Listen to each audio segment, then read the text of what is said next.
Omukulembeze w'eggwanga munnamagye yaganyuka Generali Yoweri Kaguta Museven tibwabulwa era nga yakwatidde enaale mu bendera ku bwa pulezidenti agambye nti gavumenti ye erina enteekateeka ey'okuzimba amasomero ga gavumenti aga pulayimale mu buli muluka okwetoloola eggwanga okusitula ebyenjigiriza. Muzeeyi Museven okwogera bino asinzidde Manafwa gy'akedde okusaba akalulu n'ategeeza nti awulidde abantu bangi nga balaajana nti tebalina nsimbi za kusomesa abaana kwe kusalawo nti gavumenti ye egenda kuzimba amasomero okwongera okuyitimusa ebyenjigiriza. You have got 1,309 villages. Now out of those, 1,262 have got access to safe water, and this is 96%. This leaves 47 villages only. Now there are so many projects here which were done. Water projects, they are all listed here which were done. Now in Manafwa, there are 61 government primary schools and 10 government secondary schools. But our plan is to have one government primary school per parish and have one secondary school per sub-county. So all the parishes that do not yet have government primary schools will get. President Museven mu ngeri y'emu afalaasidde abeey'obutagezako kulonda kibiina kirala kyonna okuggyako NRM gy'agambye nti ekoze ky'amaanyi okukulaakulanya Uganda okuyita mu byokwerinda, okunyweza ebyobulamu, okukola enguudo n'ebirala. Development on the social infrastructure side. You remember when I started, I said NRM has contributed 7 matofaris. Now here I've just mentioned 2. Number 1, peace, and number 2, Nkulakulana, which has got economic infrastructure and social infrastructure. Now, this is where I normally ask my Ugandans a question. You people here in Bugobero, Manafwa, you have got a very good tarmac road now, going all the way to Ruakaka. But do you, at night, who gonna tarmac? Do you sleep on the tarmac road? Ebyo nga biri biti abakulembeze b'ekibiina kya National Unity Platform bawanjagidde akakiiko k'ebyokulonda mu ggwanga kakome ku basirikale abasusse okubalumbagana ku wooteri gye babeera basuze nga beetegekera okunoonyeza akalulu omukulembeze w'ekibiina ekyo. Abakulembeze b'NUP okwogera bino basinzidde Kazo gye bakubye olukuŋŋaana ne bategeeza nti abakwata mmundu mu biseera eby'ekiro babalumbagana ku wooteri gye babeera basuze, olwo ne babataataaganya era nti abasirikale abasembyeyo okubalumba bakutte abantu 20. Omukulembeze w'ekibiina kya NUP Robert Kyagulanyi Ssentamu amanyiddwa nga Bobi Wine avumiridde ekikolwa kino n'ategeeza nti kiteeka obulamu bwabwe mu matigga, bw'ati asabye akakiiko k'ebyokulonda okuyingira mu nsonga eno nabo bafune obwenkanya. Twongera okukubiriza bannayuganda obutatwalibwa bano abantu abasosoze, bano abantu abatiitiizi abatya amazima. Bannayuganda abali kimu bonna bonna. Kyanaku nnyo nti ate ffe twalumbiddwa, ffe twalumbaganiddwa mu kkubo, twakubiddwa nga poliisi eraba neteyakutte abo bazzi b'amisango abatulumbye kubanga baadde bakulemberwa meeya w'Essanga, naye ate balumbye abantu baffe mu hoteri gye babadde ne bakwata katwa kabalabo ne bakutte 20. Kyagulanyi Ssentamu mu ngeri y'emu ategeezezza nti ba RDC nabo bamufuukidde ekizibu buli gy'alaga nga kaakati batuuse n'okwambaza abantu engoye za NUP ne bakola effujjo gye biggweera nga bagamba nti NUP ye yeenyigira mu ffujjo. Tukikumirira neera tubakakasa tetugenda kukola, tetugenda kugwamu maanyi. Olunaku lwaleero tugenda Isingiro. Tufunye information nti RDC w'Isingiro afunye abayaaye be n'abambaza t-shirt za NUP ziyinza okuba zeezo ze baba ku kitebe kyaffe balumba ng'ayagala okutufaananya ng'abazzi b'emisango, ng'ayagala okutufaananya ng'affe abalumba aba NRM. Kino njagala okukibabulira mwena mwena omulabayo abayaaye be bambaza t-shirt za NUP tebabakozesa effujjo, abo si bannaffe. Kinajjukirwa nti olunaku lw'eggulo ssentebe w'akakiiko k'ebyokulonda omulamuzi Simon Mugenyi Byabakama yalabudde ba RDC bano okwesonyiwa bavuganya ku bwa pulezidenti babaleke batuuke mu bitundu by'eggwanga eby'enjawulo okufeeffetta obululu baleme kwefuula baakamala byonna.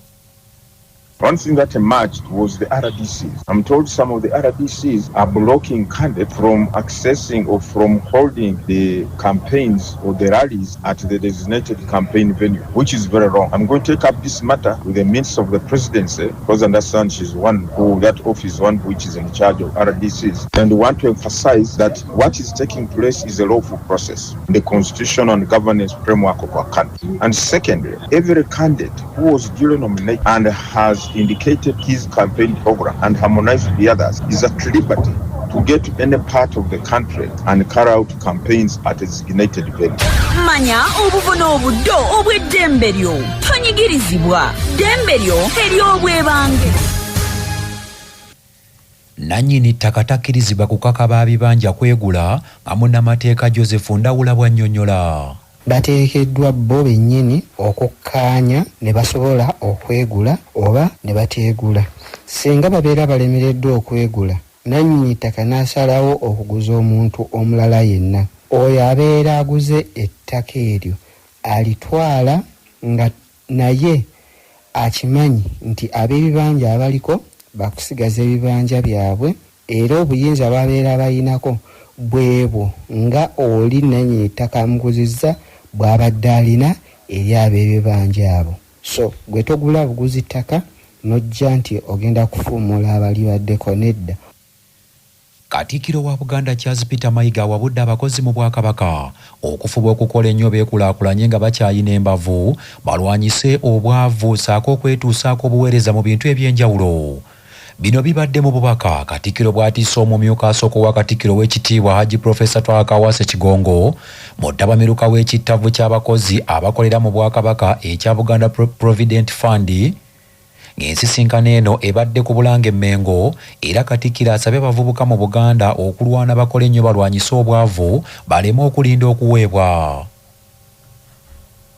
Akaseera katuuka nga tokyasobola kweyimirizawo bulungi, nga tokyasobola kubanga odduka emisinde nga bwe wali. N'olwekyo kiba kikulu nnyo obanga okyalina amaanyi ebintu obikole ng'obudde bukyakola ki?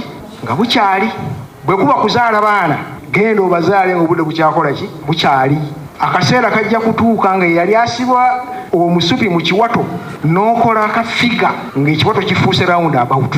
N'olwekyo bw'obanga okyalina amaanyi go, kola ky'olina okukola ng'obudde bukyakola ki? Bukyali. Zaala abaana bo nga bukyali, bw'osirike. Ate bw'osobola okukola ki? Kulabirira. Kubanga mu bukadde waliyo ebisoomooza biyitirivu. Ssentebe w'olukiiko oluddukanya ekittavu kino era nga ye mumyuka asooka owa Katikkiro w'ekitiibwa Hajji Professor Twakawase Kigongo yeeyanzizza nnyo maaso moogi olw'okusiima abakozi ne batandikawo ekittavu kino olw'okwekulaakulanya.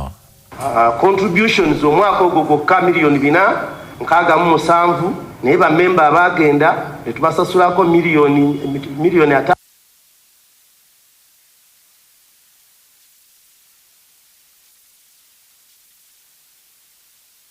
Okusookera kwa byonna neebaza Ssaabasajja Kabaka yaleeta ekirowoozo n'asiima tufune ekittavu ky'abakozi Obwakabaka bwa Buganda ekya Buganda Provident Fund. Ekittavu ekyo kyatandika mu mwaka gwa 2022 naye tuli ba mukisa nti kigenze kikula kati kirina essente za akawumbi kamu mu obukadde 4. Buli mwaka kyeyongerako obukadde nga 4 bwekityo. Ky'abakozi abasasulwa eggwanika nga buli mukozi ateekamu ebitundu 5 ku 100 ate neggwanika ne bimwongererako ebitundu 5 ku 100. Mugagga Joseph omubalirizi w'ebitabo mu kittavu kino abuulidde bammemba nti ekibiina kino kyongedde okukula ssaako okukola amagoba naddala mu mwaka gw'ebyensimbi 2025 naddala mu mwaka gw'ebyensimbi 2024-2025. Contributions omwaka ogwo gwokka $467 naye bammemba abaagenda ne tubasasulako miliyoni 5.4 ne tusasulako ne ssente zaakola emirimu miliyoni 4,887. Akati ate bwe tufuna wano changes in receivable wano tugeraageranya ku ssente ze twalina ze twagalirawo biliyoni 1 gye tulabye nga tubanja ne miliyoni 5 ze zaali ez'omwaka guli kwe kufuna difference eno. Bwe tugatta tulaga nti tusigaza miliyoni 7.9 n'ezigwamu naye ate guno tugenza okuggalawo nga tulina miliyoni 3. ebyo nga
Thank you.